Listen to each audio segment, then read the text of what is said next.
A new study ranked our state the 5th highest for drunk driving.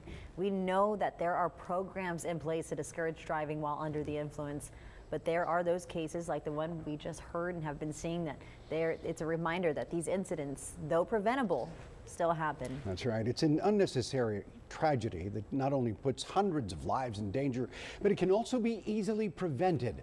Our Simone Simpson looks at the stats for the city and had a conversation with a woman who lost her husband to drunk driving. Simone? Leslie, Rudy, while the jury is just now deliberating, Portillo was found guilty of 1 charge of intoxication manslaughter of a peace officer and 2 counts of intoxication assault of a peace officer.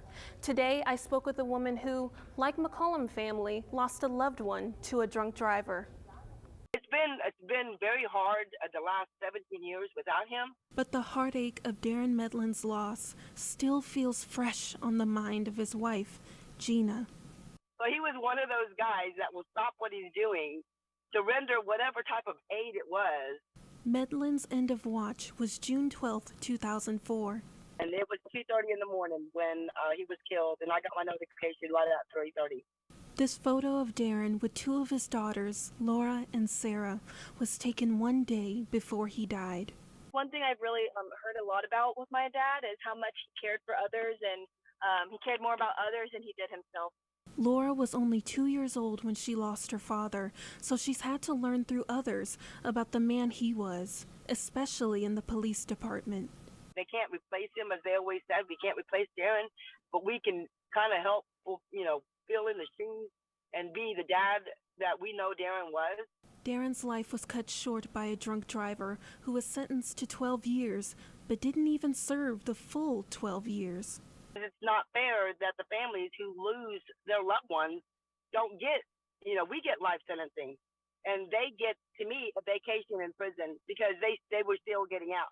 This didn't sit right with Gina, so her and Karen Frito, who also lost someone to DWI, created an act to enhance punishment for drunk drivers. With me enhancing this bill with Karen Frito and her husband, to me, it was like Darren's still working. I mean, I've been doing this for 7 years now, focused on DWI, and it's pretty much the same number across the board here in Oasis County. It's about 1,000 a year. Lieutenant Baldwin of the Corpus Christi Police Department says she doesn't know what it's going to take to change this behavior. I mean, not saying don't drink, just make that decision not to drive. And it really needs to be made on the front end versus the back end. Not only are you putting your own life in jeopardy, you're putting hundreds of people's lives in jeopardy just for one dumb decision. In Darren's memory and honor. He still is a family of blue living, just not here on earth, just in heaven. So he's like the guardian angels for those that are killed and injured in the line of duty. Concerns of police survivors and Mothers Against Drunk Driving also have valuable resources on their website. For more information, we'll have those details on our site shortly. Leslie, Rudy. Okay, thank you, Simone. Meantime.